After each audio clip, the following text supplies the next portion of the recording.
नमस्कार दोस्तों, आप सभी को आपके अपनी यूट्यूब चैनल झार शिक्षा में स्वागत है। तो चलिए हम लोग आज जेपीएससी बैकलॉग एग्ज़ाम 2023 का पेपर करते हैं, जीएस पेपर 1, जिसका एग्ज़ाम जो है आज पहली शिफ्ट में हुआ था। ये जो पेपर है, जिनका भी 17 मई को जेपीएससी बैकलॉग एग्ज़ाम 2025 है, उन लोगों के लिए काफ़ी हेल्पफुल होगा और काफ़ी इससे प्रश्न का जो है वो आ सकते हैं एग्जैक्ट। तो आप लोग जितने भी 17 मई वाले हैं वो इस पेपर को ज़रूर देखिएगा और इस वीडियो को अपने दोस्तों के साथ ज़रूर शेयर कीजिएगा जो भी 17 मई को एग्ज़ाम दे रहे हैं। तो चलिए हम लोग इसका आंसर और पेपर एनालिसिस करते हैं और देखते हैं कि जो प्रश्नों की प्रकृति है या प्रश्न जो है वो किस प्रकार के पूछे गए हैं। तो चलिए हम लोग स्टार्ट करते हैं। स्टार्ट करने से पहले उन सभी विद्यार्थियों के लिए जो झारखंड में बहुत दिनों के बाद जेटेट का जो एग्ज़ाम हो रहा है, उन सभी के लिए झार शिक्षा के द्वारा 4 बुकलेट तैयार किया गया है सामाजिक विज्ञान के लिए, हिस्ट्री, ज्योग्राफी, पॉलिटी और इकोनॉमिक्स का। इन सभी का जो टोटल प्राइस जो होता है वो होता है आपका 344 रुपीज़, बट अभी आपको ऑफर प्राइस पे मात्र आपको ये 150 रुपीज़ में मिल जाएगा। जिनको भी ये चारों बुकलेट चाहिए तो हमारे दिए गए नंबर 8271113645 पर आप लोग कॉल कर सकते हैं या व्हाट्सअप कर सकते हैं, आपको बुकलेट मिल जाएगा। तो चलिए हम लोग आज के प्रश्नों की ओर बढ़ते हैं और हम लोग स्टार्ट करते हैं आज का पहला प्रश्न। पहला प्रश्न पूछा गया था, निम्नलिखित में से कौन सा परमाणु ऊर्जा संयंत्र तमिलनाडु में अवस्थित है। तो बताना था कि तमिलनाडु में कौन सा परमाणु ऊर्जा संयंत्र जो है वह अवस्थित है। तो इसका राइट आंसर क्या हो जाएगा, तो कल्पक्कम हो जाएगा। क्या हो जाएगा, कल्पक्कम हो जाएगा। वहीं तारापुर की बात करें, यह महाराष्ट्र में है। ये कोटा जो है ये आपका राजस्थान में है और नरोरा जो है ये आपका उत्तर प्रदेश में है। तो इसका आंसर क्या हो जाएगा आपका डी, कल्पक्कम, जो कि तमिलनाडु में अवस्थित है। अगला प्रश्न है, निम्नलिखित में से कौन सी नदी जो है डेल्टा नहीं बनाती है। ये 4 नदियां दी गई है, आपको बताना है कि डेल्टा जो है कौन नहीं बनाती है। यानी कि पूरब की ओर बहने वाली नदियां जो है वो डेल्टा बनाती हैं, जबकि पश्चिम की ओर बहने वाली नदियां एस्चुरी का निर्माण करती है। तो जो गोदावरी है, गंगा है, महानदी है, ये तीनों जो होती है वो पूरब की ओर बहती है और बंगाल की खाड़ी में गिरती है। दैट मीन्स ये डेल्टा बनाती है। और डेल्टा नहीं बनाती है वो कौन है, तो वह तापी है, जो कि पश्चिम की ओर बहती है और अरब सागर में गिरती है। अगला प्रश्न है, जो नदी प्रवाह की दिशा के परिप्रेक्ष्य में अन्य से भिन्न है वह है। दैट मीन्स यहाँ 4 नदियां दी गई है, इसमें बताना है कि तीनों में एक समानता है और एक जो है वह डिफरेंस है। तो कावेरी जो है, ब्राह्मणी और महानदी जो है ये पूरब की ओर बहती है और बंगाल की खाड़ी में गिरती है, जबकि माही जो है यह अरब सागर में गिरती है। यानी कि इसका आंसर क्या हो जाएगा, तो बी हो जाएगा। यानी कि इन चारों में से डिफरेंस जो है वो आपका बी में नजर आ रहा है कि बी है वो अरब सागर में गिरती है। और एक माही के बारे में आप लोग एक बात याद रखिएगा कि माही जो है वो कर्क रेखा को 2 बार क्रॉस करती है, यानी कि कर्क रेखा को यह 2 बार काटती है। अगला प्रश्न है, गैलाथिया खाड़ी कहाँ स्थित है। बताना है कि जो गैलाथिया खाड़ी जो है यह कहाँ है, यह ग्रेट निकोबार द्वीप में है। कहाँ है, यह ग्रेट निकोबार द्वीप में है। अगला प्रश्न है, भारत का सबसे निचला स्थान है। तो भारत का सबसे निचला स्थान जो है वो कहाँ है, यह कुट्टा नाड में है। कहाँ है, तो कुट्टा नाड में है। यानी आंसर क्या हो जाएगा इसका, तो इसका भी बी हो जाए। अरे कुट्टा नाड कहाँ पड़ता है, यह केरल में पड़ता है। कहाँ, तो केरल में पड़ता है। और कुट्टा नाड को अक्सर धान का कटोरा भी कहा जाता है। क्या कहा जाता है, तो धान का कटोरा भी कहा जाता है। चलिए अगला प्रश्न हम देखते हैं और अगला प्रश्न है, मैच द फ्लोइंग। तो सबसे पहले हम लोग मैच करते हैं मिकिर पहाड़ियाँ। तो मिकिर पहाड़ियाँ जो है ये कहाँ पाई जाती है, यह असम में पाई जाती है। यानी कि 1 का ऑप्शन क्या हो जाएगा, 2 हो जाएगा। यानी कि ऑप्शन में देखिए और कोई मैच नहीं कर रहा है, यानी इसका आंसर क्या निकल गया, तो ए निकल, यानी कि सिर्फ आपको मिकिर पहाड़ियाँ अगर की जानकारी होती कि ये असम में है तो ये आपका आंसर निकल जाता है। फिर आपको अमरकंटक, ये आपका मध्य प्रदेश में है। वहीं खासी पहाड़ियाँ जो है ये मेघालय में है, और बाबा बुदान की पहाड़ी जो है ये आपका कर्नाटक में है। चलिए अगला प्रश्न हम देखते हैं कि कोयली तेल शोधनशाला निम्नलिखित में से किस राज्य में स्थित है। तो कोयली तेल शोधनशाला जो है ये कहाँ है, ये गुजरात में है। कहाँ, तो गुजरात में है।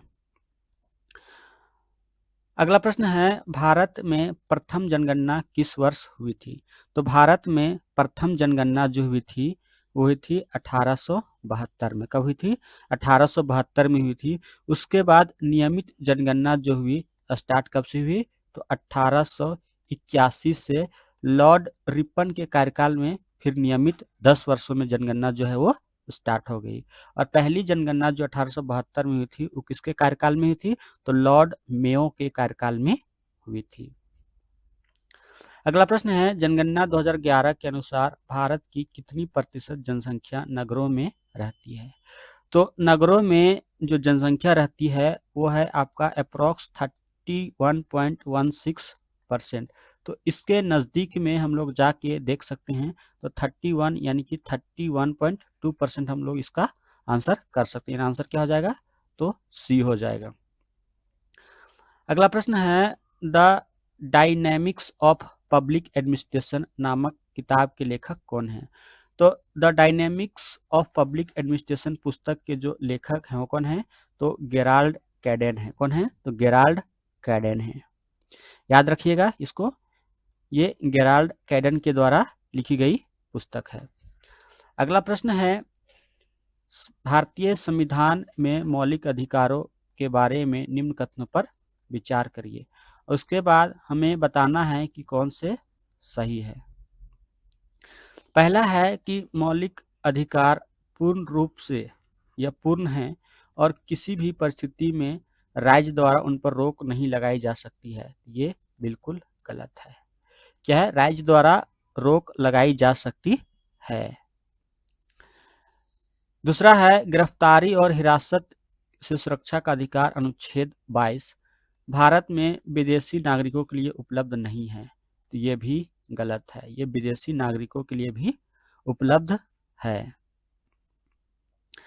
अगला प्रश्न है, मतलब अगला ऑप्शन है, सुप्रीम कोर्ट मौलिक अधिकारों का संरक्षक है और अनुच्छेद 22 मतलब अनुच्छेद 32 को संसद द्वारा निलंबित किया जा सकता है। ये भी गलत है, मतलब इसे निलंबित नहीं किया जा सकता है। यानी कि इसमें से अगर हम लोग देखें तो कोई भी ऑप्शन जो है ये आपका सही नहीं है, यानी कि ऑप्शन डी हो जाएगा वो सही है। इसमें याद रखना है कि मौलिक अधिकार जो में अनुच्छेद 20 और 21 जो है इनको किसी भी परिस्थिति में आपसे छीना नहीं जा सकता है, यानी कि आपातकाल के दौरान भी ये आपसे छीना नहीं जा सकता है। अगला प्रश्न हम देखते हैं कि सांची नगर किस नदी के किनारे स्थित है। बताना है कि सांची नगर जो है वो किस नदी के किनारे स्थित है। यह आपका बेतवा नदी के किनारे स्थित है।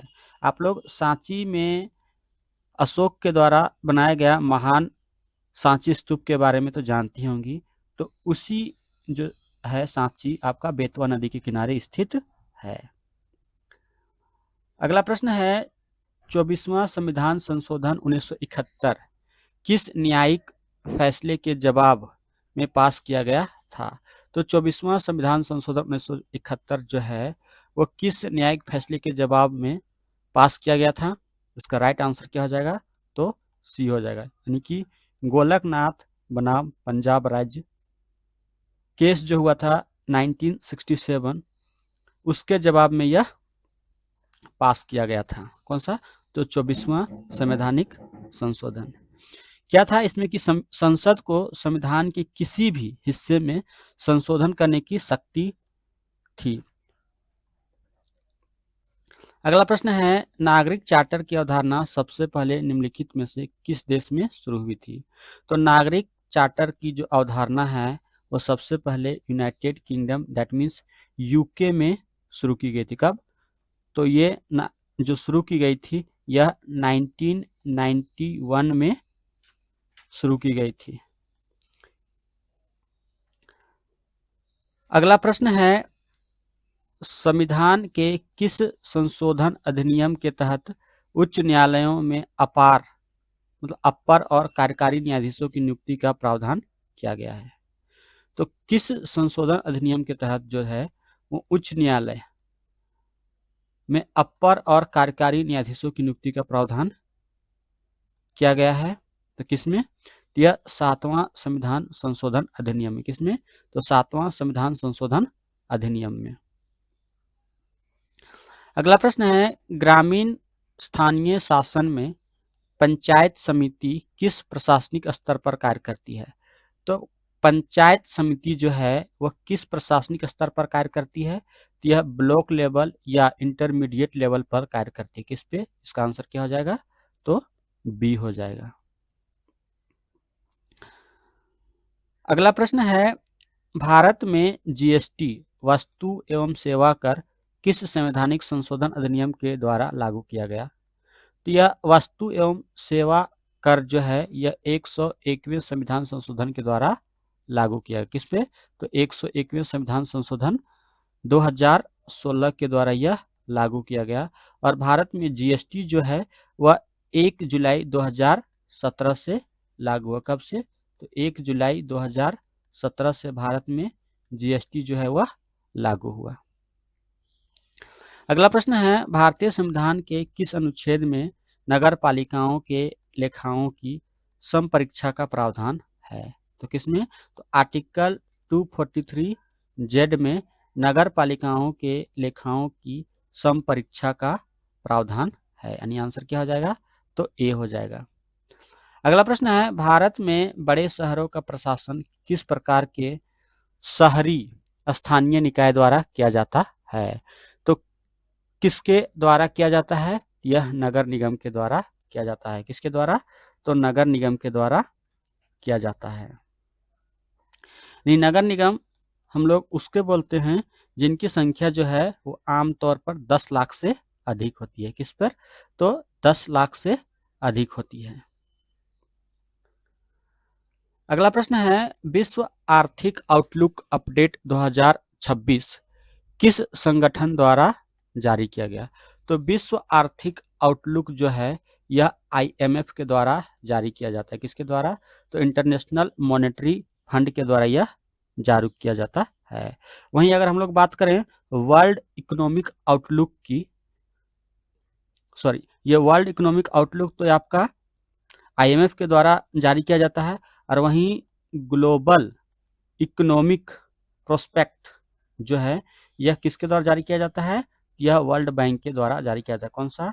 तो GEP यानी कि ग्लोबल इकोनॉमिक प्रोस्पेक्ट्स जो है यह वर्ल्ड बैंक के द्वारा जारी किया जाता है। अगला प्रश्न है, मई 2025 में माउंट एवरेस्ट पर सफलतापूर्वक चढ़ने वाली पहली नेत्रहीन भारतीय महिला कौन बनी? तो पहली कौन बनी? तो छोंजिन एंगमो बनी। कौन बनी? तो छोंजिन एंगमो बनी। संतोष यादव आप लोग को पता है ये कौन है? अरुणिमा सिन्हा और हिमा दास। हिमा दास तो रेसलर है जो कि असम की है। अरुणिमा सिन्हा ये आपका पर्वतारोही है। और संतोष यादव जो है क्या है ये बताइएगा ये किस फील्ड से ये संबंधित है? तो इस क्वेश्चन का जो आंसर हो जाएगा आपका ए हो जाएगा यानी कि छोंजिन एंगमो। अगला प्रश्न है, ऑस्ट्रेलियन ओपन किस महीने में खेला जाता है? तो ऑस्ट्रेलियन ओपन जो है यह टेनिस का टूर्नामेंट है जो कि ग्रैंड स्लैम का हिस्सा है और यह जनवरी में खेला जाता है। यानी कि आपके ग्रैंड स्लैम जो होते हैं वह 4 होते हैं। कौन कौन से? तो पहले ऑस्ट्रेलियन होता है, फिर फ्रेंच होता है, फिर आपका विंबलडन होता है और आपका यूएस ओपन होता है। कौन सा? यूएस ओपन होता है आपका लास्ट में। तो याद रखिएगा कि जो टेनिस के टूर्नामेंट हैं वो कितने हैं, ग्रैंड स्लैम में वो 4 होते हैं, और जो ऑस्ट्रेलियन ओपन है ये आपका जनवरी में खेला जाता है। अगला प्रश्न है, भारतीय संविधान की 12वीं अनुसूची में नगर पालिकाओं के लिए कुल कितने विषयों या कार्यों का उल्लेख है? तो नगर पालिकाओं के लिए 18 विषयों का उल्लेख है। वहीं अगर हम लोग नगर सॉरी ये आपका 29 विषय जो हैं ये आपके दिए गए हैं किसमें, 11वीं अनुसूची में। ये पंचायतों के लिए कितने हैं, 29 विषय हैं। कितने हैं, तो पंचायतों के लिए 29 विषय हैं, और वहीं नगर पालिकाओं के लिए कितने हैं, तो 18 हैं। और ये जो इसका संविधान संशोधन हुआ था ये आपका 74th के तहत हुआ था, और जो 29 विषय दिए गए थे ये आपका 73rd कॉन्स्टिट्यूशनल अमेंडमेंट एक्ट कितना, तो 1991 के तहत हुआ था। अगला प्रश्न है, हंगेरियन ब्रिटिश लेखक डेविड सजाले ने अपने किस काम के लिए 2025 का बुकर प्राइज जीता? तो किसके लिए, तो यह फ्लैश के लिए बुकर प्राइज जो है वह जीती थी। वहीं हार्टलैम्प की अगर हम लोग बात करते हैं तो हार्टलैम्प को अंतर्राष्ट्रीय बुकर प्राइज मिला है, और ये इसको फ्लैश को बुकर प्राइज और हार्टलैम्प को अंतर्राष्ट्रीय बुकर प्राइज मिला है, और इसके जो लेखक हैं वो बानू मुश्ताक हैं, जो कि इंडियन ओरिजिन की हैं। कहाँ हैं, ये बानू मुश्ताक है। अगला प्रश्न है, मानव वन्यजीव संघर्ष से निपटने के लिए किस राज्य सरकार ने हनुमान परियोजना शुरू की है? यह आंध्र प्रदेश के द्वारा शुरू की गई। किसके द्वारा, तो आंध्र प्रदेश के द्वारा शुरू की गई है। अगला प्रश्न है, भारत में घरेलू ग्रीन इंफ्रास्ट्रक्चर बॉन्ड जारी करने वाला पहला बैंक कौन सा है? तो घरेलू ग्रीन इंफ्रास्ट्रक्चर बॉन्ड जारी करने वाला पहला बैंक जो है वो कौन है, तो बैंक ऑफ बड़ौदा है। कौन है, तो बैंक ऑफ बड़ौदा है, जो कि मार्च 2026 में जारी किया गया था। किसके द्वारा, तो बैंक ऑफ बड़ौदा के द्वारा। अगला प्रश्न है, क्वेश्चन नंबर 27 कि 18वें भारतीय वन राज्य के बारे में गलत कथन चुनना है। तो गलत कथन आपको बताना है। पहला है, कुल आच्छादित वन क्षेत्र 7,15,343 वर्ग किलोमीटर है, जो कि यह सही स्टेटमेंट है। मध्य प्रदेश में आच्छादित वन का प्रतिशत सबसे ज़्यादा है, नहीं, मध्य प्रदेश में यह नहीं है। तो कहाँ है, तो सबसे ज़्यादा परसेंटेज जो है ये आपका मिजोरम में है। कहाँ है, ये आपका मिजोरम में है। तीसरा है कि 2021 की रिपोर्ट के मुकाबले 2023 में आच्छादित वन में 156 किलोमीटर की बढ़ोतरी हुई। तो ये जो है स्टेटमेंट ये सही है, 156 किलोमीटर की स्क्वायर किलोमीटर की बढ़ोतरी हुई, ये सही है। वहीं क्षेत्र के हिसाब से गोवा का सबसे कम आच्छादित वन है, तो ये भी गलत है। किसका है, तो इसका आंसर हो जाएगा हरियाणा का है। तो इसमें आपका जो गलत है वो कौन कौन है, तो स्टेटमेंट सेकेंड जो है वो गलत है, और 4 जो है वो गलत है, और ऑप्शन में इसका है ही नहीं। तो इस पे आप लोग जो है ऑब्जेक्शन रेज कर सकते हैं, इसमें 100% आप लोग को नंबर मिल जाएगा, यानी कि ऑप्शन में इसका है ही नहीं चारों ऑप्शन में। अगला प्रश्न है, G7 शिखर सम्मेलन 2025 का मुख्य विषय था। तो G7 शिखर सम्मेलन 2025 का मुख्य विषय क्या था, तो global security, economic resilience and climate action, यानी कि वैश्विक सुरक्षा, आर्थिक सहनशीलता या लचीलापन और जलवायु कार्रवाई। आंसर क्या हो जाएगा, तो इसका आंसर बी हो जाएगा। अगला प्रश्न है, 2025 के बिहार विधानसभा चुनाव में महिला मतदाताओं का प्रतिशत कितना था? तो 66% से अधिक था। कितना, तो 66% से अधिक था, यानी कि टोटल जो महिला मतदाता जो थे वो कितने थे, तो 71.6% थे। वहीं अगर पुरुष मतदाता की हम लोग बात करें तो 62.8% थे। तो ऑप्शन में हम लोग देखते हैं 71.6% तो है ही नहीं, इसका आंसर क्या हो जाएगा, तो 66% से अधिक हो जाएगा, यानी आंसर सी हो जाएगा। अगला प्रश्न है, 2025 में रेलवे सुरक्षा बल यानी आरपीएफ की पहली महिला निदेशक जनरल डीजी कौन बनी? तो कौन बनी थी? ये सोनाली मिश्रा बनी। कौन बनी? तो सोनाली मिश्रा को रेलवे सुरक्षा बल यानी आरपीएफ की पहली महिला निदेशक जनरल बनाया गया। अगला प्रश्न है, आंगनबाड़ी सेवाएं, पोषण अभियान और किशोरियों के लिए योजना किस व्यापक मिशन के अंतर्गत शामिल कर ली गई है? तो किसके तहत शामिल कर ली गई है? यह मिशन सक्षम और पोषण 2.0 के तहत शामिल कर ली गई है। यानी आंसर क्या हो जाएगा? तो बी हो जाएगा इसका आंसर। अगला प्रश्न है, केंद्रीय कैबिनेट ने केरल के नाम बदलने का प्रस्ताव मंजूर किया। तो केरल का नाम बदलने का प्रस्ताव जो है कब मंजूर किया? तो फरवरी 2026 में किया। तो केरल का क्या नाम हो जाएगा? इसका नाम केरलम हो जाएगा। क्या हो जाएगा? तो इसका नाम केरलम हो जाएगा। अगला प्रश्न है, भूटान में पीएम मोदी ने कौन सी प्रमुख जल विद्युत परियोजना का उद्घाटन किया? तो कौन सी जल विद्युत परियोजना का उद्घाटन किया है? तो यह पुंतास सांगछू 2 एचईपी जो है इसका उद्घाटन किया है। आंसर क्या हो जाएगा इसका? बी हो जाएगा, पुंतान सांगछू 2 एचईपी। अगला प्रश्न है, विश्व कैंसर दिवस प्रतिवर्ष किस दिन मनाया जाता है? यानी कि वर्ल्ड कैंसर डे जो है वो हर साल किस दिन ऑब्जर्व किया जाता है? यह 4 फरवरी को मनाया जाता है। कब? तो 4 फरवरी को यह मनाया जाता है।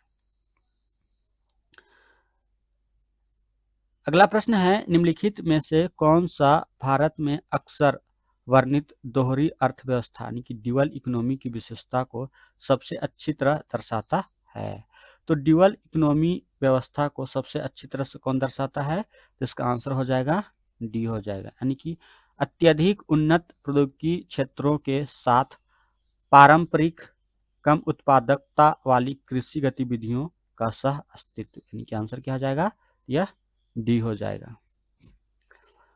अगला प्रश्न है, भारत में किस क्षेत्र ने ऐतिहासिक रूप से अस्थिरता प्रदर्शित की है जो समग्र जीडीपी विकास दर को सबसे अधिक प्रभावित करती है? तो किस क्षेत्र में? यह कृषि क्षेत्र में है। किसमें? इसका आंसर क्या हो जाएगा? कृषि क्षेत्र हो जाएगा। अगला प्रश्न है, भारत में गरीबी की मौजूदगी मुख्य रूप से निम्नलिखित को दर्शाती है। तो गरीबी की मौजूदगी जो है वो किसको दर्शाती है?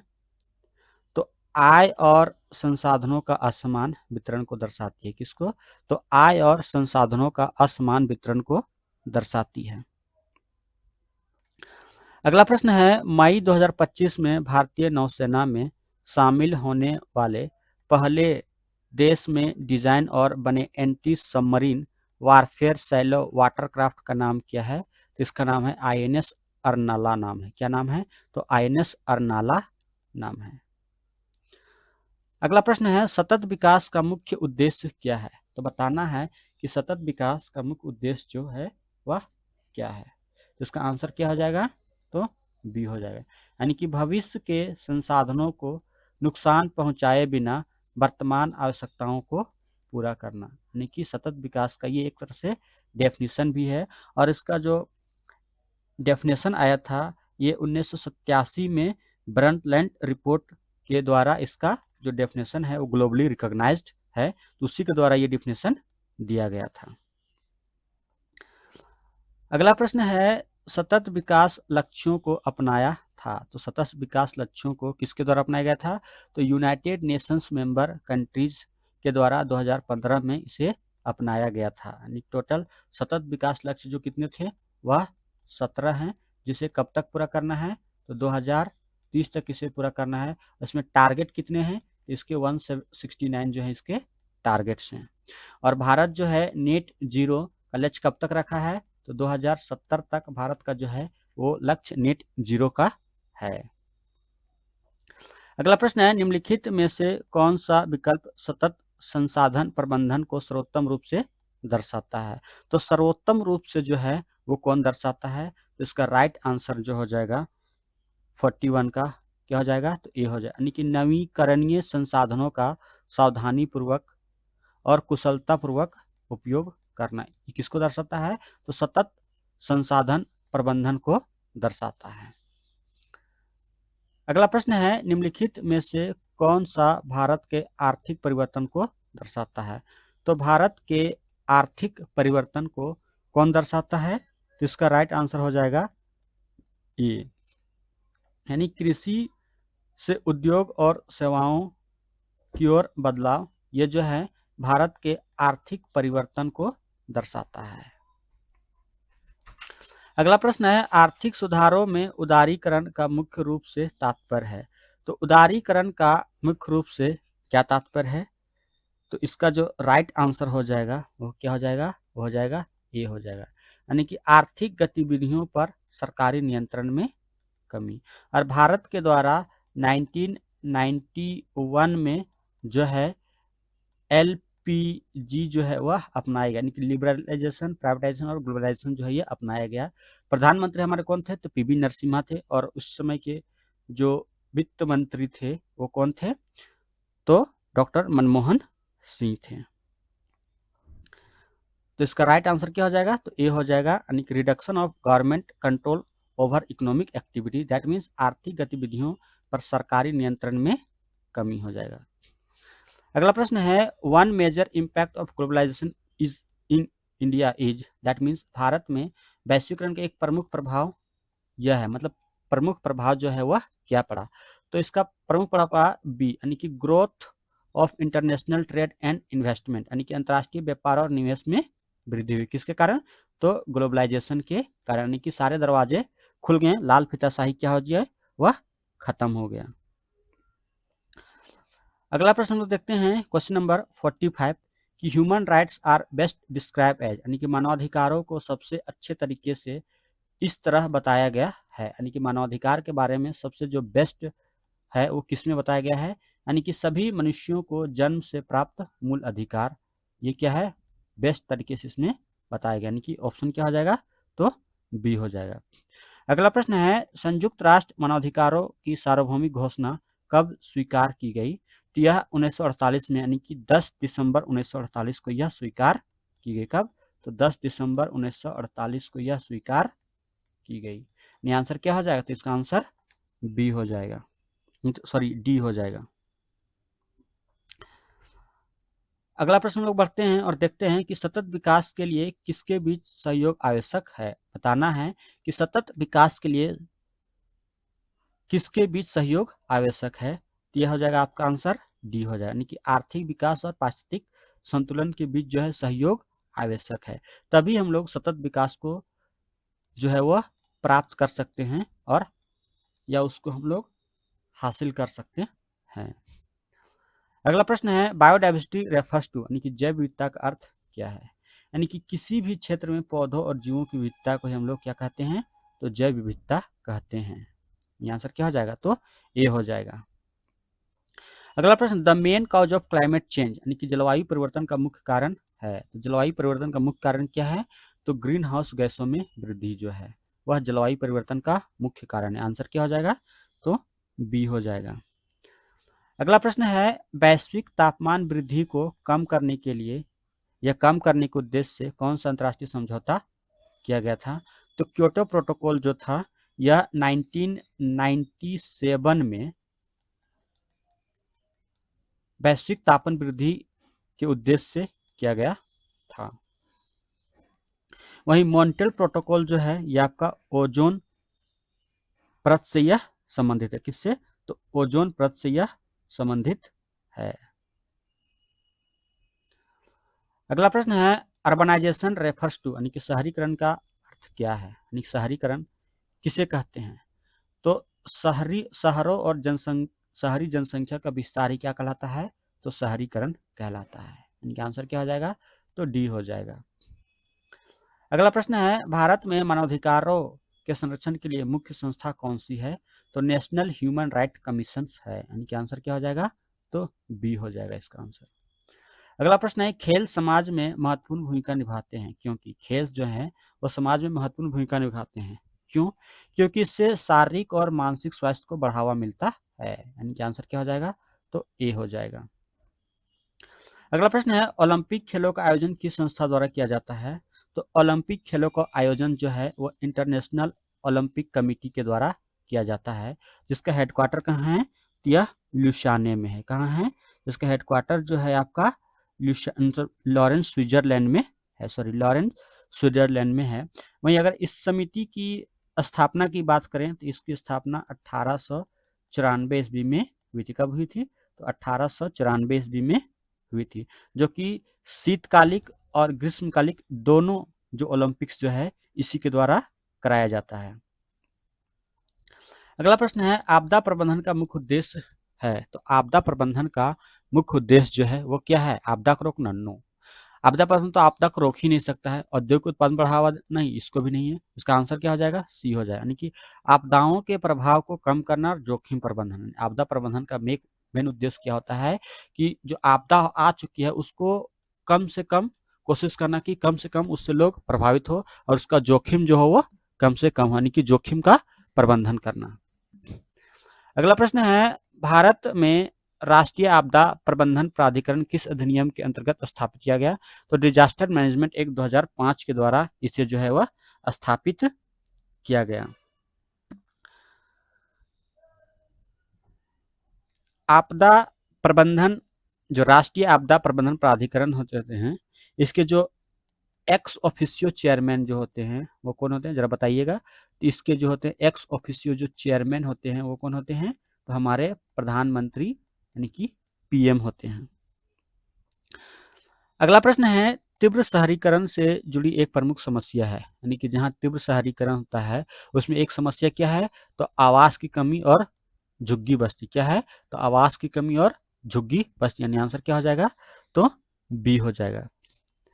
अगला प्रश्न है, भारत में कृषि क्षेत्र में सामान्यतः किस प्रकार की बेरोजगारी पाई जाती है? तो कृषि क्षेत्र में हमें आपको डिस्कस एम्प्लॉयमेंट देखने को मिलती है, यानी कि छिपी हुई बेरोजगारी जो है यह कृषि क्षेत्र में देखने को मिलती है। दैट मीन्स जहाँ एक आदमी का रिक्वायरमेंट है वहीं पर घर के 3 लोग ही जो हैं वह इसी कार्य को कर रहे हैं। दैट मीन्स जहाँ एक से काम बन रहा है वहाँ 3 लोग इसमें कार्य कर रहे हैं, यानी कि 2 की जो उत्पादकता है और श्रम जो क्षमता है वो बेकार है। अगला प्रश्न है, भारत में ग्रामीण बेरोजगारी को कम करने के उद्देश्य से चलाए जाने वाला एक प्रमुख सरकारी कार्यक्रम क्या है? यह मनरेगा है। कौन है? तो मनरेगा जो है वो भारत में ग्रामीण बेरोजगारी को कम करने के उद्देश्य से चलाए जाने वाला एक प्रमुख कार्यक्रम है। मनरेगा की तरफ क्या जाता है? वो 100 दिन का रोजगार जो है वो आपको दिया जाता है, और अगर 15 दिनों के अंदर इसमें रोजगार नहीं मिलता है तो इसमें बेरोजगारी भत्ता भी दिया जाता है। अगला प्रश्न है, वह क्या कहलाता है जिसमें द्रव्यमान होता है और जो स्थान घेरता है? सिंपल है, जिसमें द्रव्यमान होता है और जो स्थान घेरता है उसको क्या कहते हैं? उसे पदार्थ कहते हैं। क्या कहते हैं? तो उसे मैटर यानी कि पदार्थ कहते हैं। अगला प्रश्न है, न्यूटन के गुरुत्वाकर्षण के नियम के अनुसार दो वस्तुओं के बीच लगने वाला बल निम्नलिखित में से किसके समानुपाती होता है? तो हम लोग जानते हैं कि जो F जो होता है वो डायरेक्टली प्रोपोर्शनल जो होता है m1 m2 bye are square के, और यहाँ जो g होता है वो ग्रेविटेशनल कांस्टेंट होता है।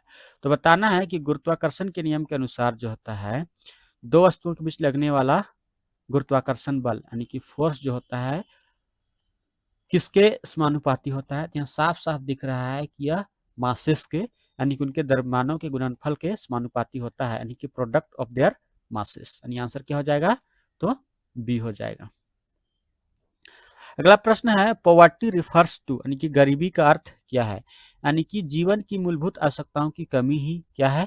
तो गरीबी, यानी कि lack of basic necessity of life, जो पूरी नहीं कर पाते हैं उन्हीं लोगों को गरीबी के अंतर्गत रखा जाता है।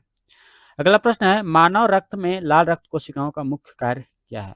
तो आरबीसीज का मुख्य कार्य क्या है? तो ट्रांसपोर्टेशन ऑफ ऑक्सीजन, यानी कि ऑक्सीजन का परिवहन करना ही लाल रक्त का मुख्य कार्य है।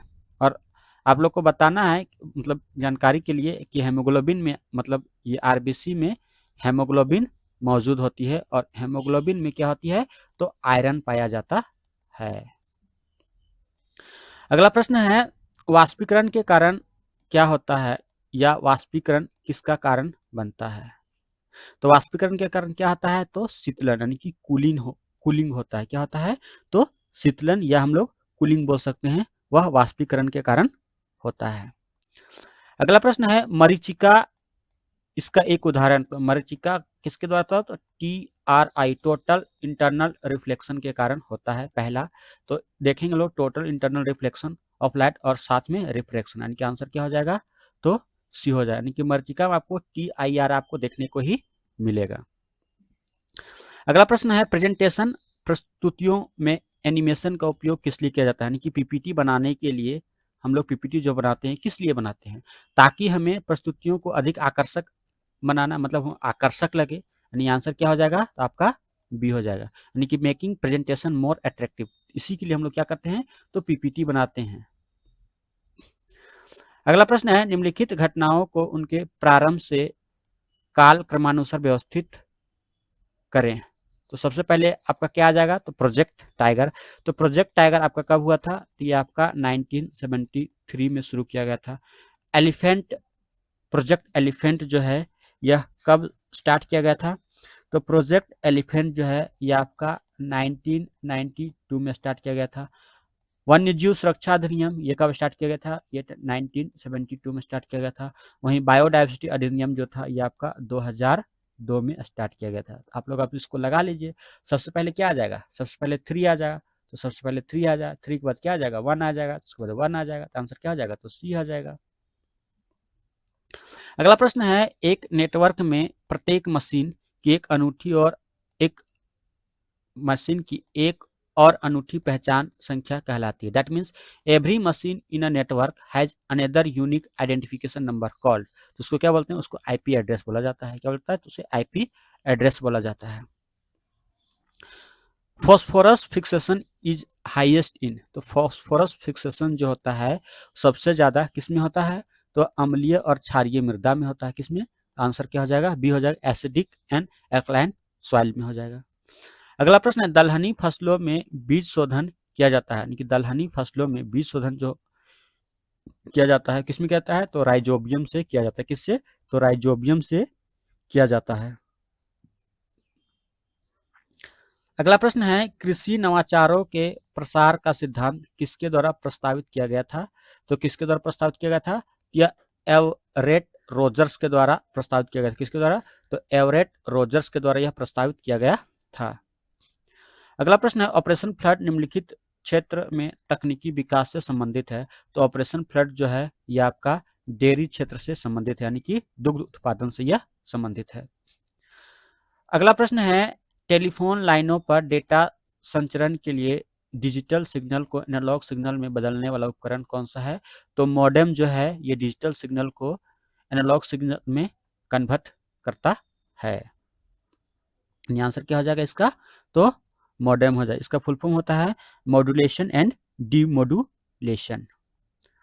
अगला प्रश्न है केंद्रीय नींबू वर्गीय फल अनुसंधान संस्थान कहाँ स्थित है। यह नागपुर में स्थित है। कहाँ स्थित है, यह नागपुर में स्थित है। अगला प्रश्न है लुगु पहाड़ किस जनजाति का प्रमुख तीर्थ स्थल है। ये झारखंड स्पेशल है। तो लुगु पहाड़ जो है यह संथाल जनजाति का प्रमुख तीर्थ स्थल है। अगला प्रश्न है कर्ण कोलाजोर नदी कहाँ स्थित है, जहाँ निम्न पाषाण युगीन औजार मिले हैं। यह दुमका जिले में स्थित है। कहाँ है, यह दुमका जिले में स्थित है, जो कि संथाल परगना क्षेत्र में है। अगला प्रश्न है झारखंड का कौन सा लोक नृत्य सामान्यतः विवाह समारोह में प्रस्तुत किया जाता है। तो डोमकच जो है यह विवाह समारोह में प्रस्तुत किया जाता है। और डोमकच जो है यह महिलाओं के द्वारा किया जाता है और इसमें पुरुषों को देखना इसमें क्या है वर्जित है। अगला प्रश्न है झारखंड की कौन सी पारंपरिक चित्रकला मुख्य रूप से विवाह संस्कारों के दौरान बनाई जाती है। यह कोहबर पेंटिंग जो है यह विवाह संस्कारों के दौरान बनाई जाती है। और कोहबर और सोहराय को दोनों को जीआई टैग भी मिल चुका है।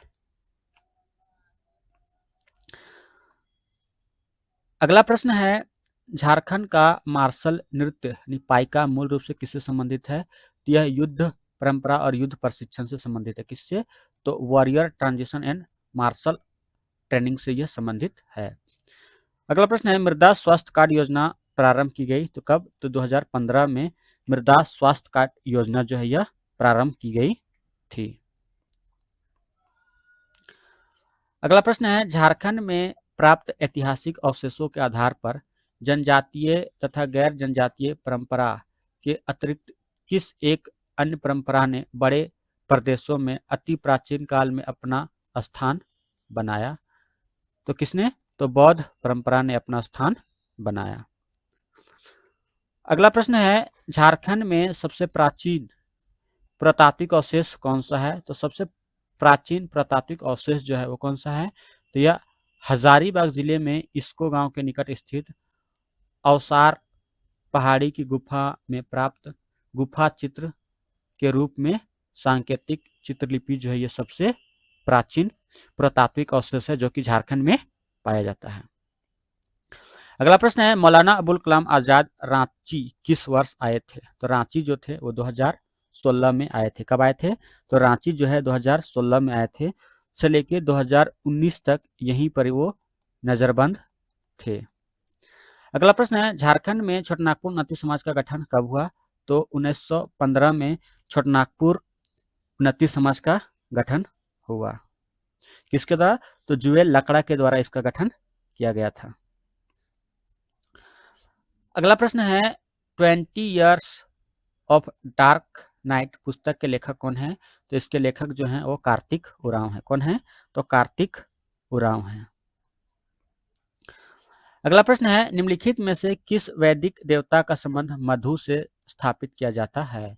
तो मधु से अश्विन को स्थापित किया जाता है। वहीं सोम को सोम रस से स्थापित किया जाता है यानी कि एक प्रकार का शराब बोल लीजिए यानी कि पेय पदार्थ, उससे सोम को और अश्विन को मधु से स्थापित किया जाता है।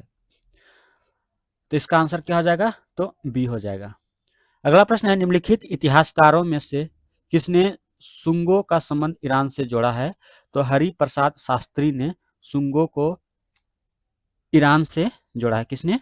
तो हरि प्रसाद शास्त्री ने। अगला प्रश्न है किस पल्लव शासक ने महाबलीपुरम में रथ मंदिरों का निर्माण कराया था? तो नरसिंह वर्मन प्रथम ने। किसने? तो नरसिंह वर्मन प्रथम ने महाबलीपुरम में रथ मंदिरों का निर्माण कराया था। अगला प्रश्न है गुप्तकालीन अजंता के गुफा चित्रों में से मरणासन राजकुमारी का चित्र किस गुफा में चित्रित है? तो यह किस गुफा में है? तो यह गुफा नंबर 16 यानी कि 16वीं गुफा में यह चित्रित है। अगला प्रश्न हम लोग देखते हैं कि दरबारी भाषा के रूप में फारसी सर्वप्रथम किस वंश ने अपनाई? तो पर्शियन लैंग्वेज जो है वो किसके द्वारा अपनाई गई? तो गुलाम वंश के द्वारा अपनाई गई सर्वप्रथम। अगला प्रश्न है निम्नलिखित में से किस स्थान को मेलुहा के नाम से संबोधित किया जाता है? तो सिंधु क्षेत्र को मेलुहा के नाम से संबोधित किया जाता है। वहीं मेसोपोटामिया को सुमेरियन के नाम से संबोधित किया जाता है। किसको? तो मेसोपोटामिया को सुमेरियन के नाम से।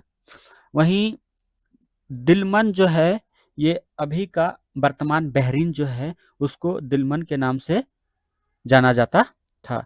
वहीं ओमान को और मकरान तट को भी एक जो है वो सिंधु घाटी सभ्यता के दौरान एक प्रमुख व्यापारिक केंद्र था। अगला प्रश्न है 1565 का तालीकोट का युद्ध किसके कारण बना? तो तालीकोट का युद्ध जो है वो किसके कारण बना? तो यह विजयनगर साम्राज्य का पतन का कारण जो है वह तालीकोटा का युद्ध बना था। यानी कि तालीकोटा युद्ध के बाद विजयनगर साम्राज्य का जो है वह पतन हो गया। अब अगला है मैच द मीनिंग। तो मनसब का अर्थ क्या होता है? तो मनसब का अर्थ होता है एक प्रकार का रैंक यानी कि पद। यानी कि ऑप्शन हम लोग देखते हैं 1 का 4, तो 1 का 4 में ये आपका 3 है यानी कि आंसर डी जो है ये तो इसका नहीं होगा। राइट। फिर देखते हैं जागीर। तो जागीर का अर्थ क्या होता है? इसका अर्थ होता है शाही भूमि यानी कि क्राउन लैंड होता है, यानी कि बी का हो जाएगा आपका क्या हो जाएगा, तो बी का 3 हो जाएगा, क्या हो जाएगा बी का, सॉरी जागीर जो होता है वो उस नहीं होता है, ये खालिसा जो होता है ये शाही भूमि होता है, सॉरी खालिसा जो होता है वो शाही भूमि होता है, और जागीर जो होता है वो आपका रेवेन्यू असाइनमेंट होता है, क्या होता है रेवेन्यू असाइनमेंट होता है, यानी कि राजस्व आवंटन होता है। वहीं दीवान जो होता है आपका वित्त अधिकारी यानी कि फाइनेंस ऑफिसर होता है, यानी कि आंसर क्या हो जाएगा, आंसर इसका ए हो जाएगा। अगला प्रश्न हम लोग देखते हैं असर्शन और रीजन का है, यानी कि भक्ति संतों ने लोक भाषाओं का प्रयोग किया, असर्शन जो सही है। वे अभिजात समूहों से परे सामान्य जनता तक पहुंचना चाहते थे, तो ये भी सही, यानी कि कथन मतलब कि असर्शन और रीजन जो है अभिकथन और कारण दोनों सही, यानी आंसर क्या हो जाएगा, तो ए हो जाएगा।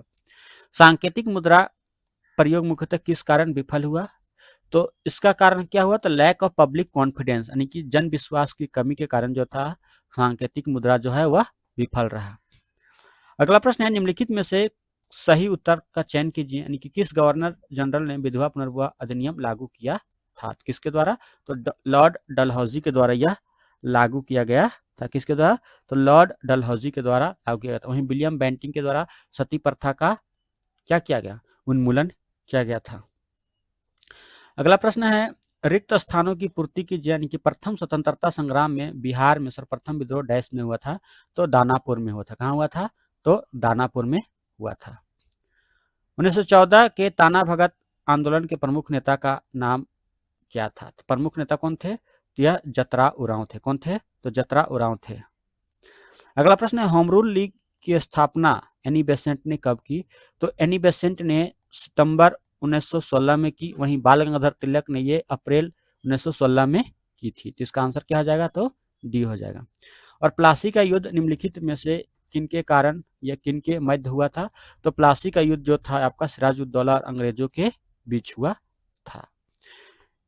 तो इस प्रकार हम लोगों ने 100 प्रश्नों को कर लिया, और पेपर को देखने के बाद ऑन एन एवरेज इसमें कुछ प्रश्न करंट अफेयर और कुछ राइटर्स वाले क्वेश्चन जो हैं बुक वाले, उन प्रश्नों को अगर छोड़ दिया जाए तो पेपर जो था वो हम लोग बोल सकते हैं इजी टू मॉडरेट, कैसा, तो इजी टू मॉडरेट पेपर था, यानी कि ऑन एन एवरेज इसमें अगर हम लोग 20 क्वेश्चन को एलैप्स करते हैं तो अप्रोक्स हम लोग 20 क्वेश्चन तो हम लोग नहीं कर सकते हैं, यानी कि 80 से लेके 85 क्वेश्चन जो था इसमें आप लोग सही आसानी से कर सकते थे, यानी कि इस पेपर का लेवल के हिसाब से 80 से 85 क्वेश्चन जो था आपका बनना चाहिए था। अगर आप इतना स्कोर कर रहे होंगे तो पेपर 1 में आप लोग सेफ हैं।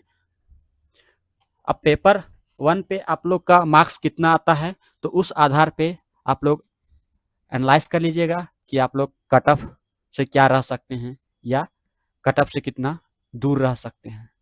तो वीडियो देखने के लिए आप सभी को धन्यवाद। वीडियो अच्छी लगी तो वीडियो को अपने दोस्तों के साथ जरूर शेयर कीजिएगा, खास करके वैसे दोस्तों के साथ जो कि 17 मई को बैकलॉग 2025 का एग्जाम दे रहे होंगे, क्योंकि उन लोगों के लिए ये जो प्रश्न है बहुत ही हेल्पफुल होगा। वीडियो देखने के लिए एक बार आप सभी को थैंक यू। जय हिंद, जय भारत, जय झारखंड, जय जोहार। पढ़ते रहिए, बढ़ते रहिए।